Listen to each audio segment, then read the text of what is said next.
ಇನ್ನು ಬೆಂಗಳೂರಿನಲ್ಲಿ ಅಪಘಾತದಿಂದ ಮೆಡಿಕಲ್ ವಿದ್ಯಾರ್ಥಿನಿ ಕೃತಿಕಾ ಸಾವನ್ನಪ್ಪಿದ ಪ್ರಕರಣ ವಿಚಾರ ಸಂಬಂಧ ಪಶ್ಚಿಮ ವಿಭಾಗ ಸಂಚಾರ ಡಿಸಿಪಿ ಅನೂಪ್ ಶೆಟ್ಟಿ ಅವರು ಪ್ರತಿಕ್ರಿಯೆಯನ್ನು ಕೊಟ್ಟಿದ್ದಾರೆ. ಬೆಂಗಳೂರಿನ ಮೈಸೂರು ರೋಡ್ನಲ್ಲಿ ಈ ಆಕ್ಸಿಡೆಂಟ್ ಆಗಿತ್ತು. ಆರ್ಆರ್ ಆಸ್ಪತ್ರೆಯ ಎಕ್ಸಿಟ್ ಗೇಟ್ನಲ್ಲಿ ಈ ಘಟನೆ ಆಗಿತ್ತು.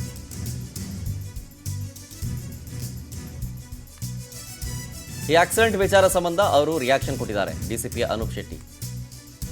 ಆರ್ಆರ್ ಆಸ್ಪತ್ರೆ ಎಕ್ಸಿಟ್ ಗೇಟ್ನಲ್ಲಿ ಆಕ್ಸಿಡೆಂಟ್ ಆಗಿದೆ. ಇಬ್ಬರು ಮೆಡಿಕಲ್ ವಿದ್ಯಾರ್ಥಿನಿಗಳು ಬೈಕ್ನಲ್ಲಿ ಹೋಗ್ತಾ ಇದ್ರು. ಬಟ್ ಬೆಂಗಳೂರಿಂದ ಮೈಸೂರು ಕಡೆಗೆ ಹೋಗ್ತಿದ್ದ ಲಾರಿಗೆ ಡಿಕ್ಕಿ ಹೊಡೆದಿದ್ದಾರೆ ಇಬ್ಬರು. ಆಗ ಹಿಂಬದಿ ಕೂತಿದ್ದಂತಹ ಕೃತಿಕಾ ಅಪಘಾತದಲ್ಲಿ ಸಾವನ್ನಪ್ಪಿದ್ದಾರೆ. ಕೆಂಗೇರಿ ಸಂಚಾರ ಪೊಲೀಸ್ ಠಾಣೆಯಲ್ಲಿ ಕೇಸ್ ಕೂಡ ದಾಖಲಾಗಿದೆ. ಇದ್ರ ಬಗ್ಗೆ ಒಂದಷ್ಟು ಮಾಹಿತಿಯನ್ನು ಅನೂಪ್ ಶೆಟ್ಟಿ ಅವರು ಪಶ್ಚಿಮ ವಿಭಾಗದ ಡಿಸಿಪಿ ಹಂಚಿಕೊಂಡಿದ್ದಾರೆ.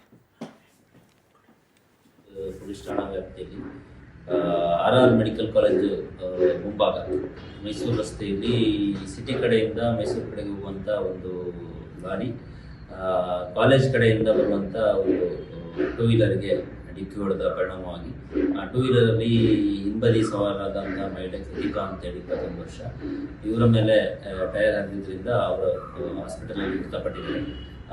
ಒಂದು ಟೂ ವೀಲರ್ ರೈಡರ್ ಅಂತ ಮತ್ತೊಬ್ಬ ಮಹಿಳೆಗೆ ಗಾಯಗಳಾಗಿದ್ದಾವೆ.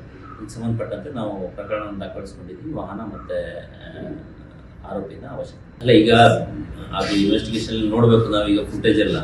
ಈಗ ಕಂಡು ಬಂದಿರೋ ಥರ ಅವರು ಗೇಟಿಂದ ರೋಡ್ಗೆ ಎಂಟರ್ ಆಗೋ ಸಂದರ್ಭದಲ್ಲಿ ಇವರು ಫಾಸ್ಟಾಗಿ ಹೋಗ್ಬಿಟ್ಟು ಹೊಡೆದಿದ್ದಾರೆ ಅಂತ ಅವ್ರು ಕಂಪ್ಲೇಂಟಲ್ಲಿ ಕೊಟ್ಟಿದ್ದಾರೆ. ಅದರ ಮೇಲೆ ನಾವು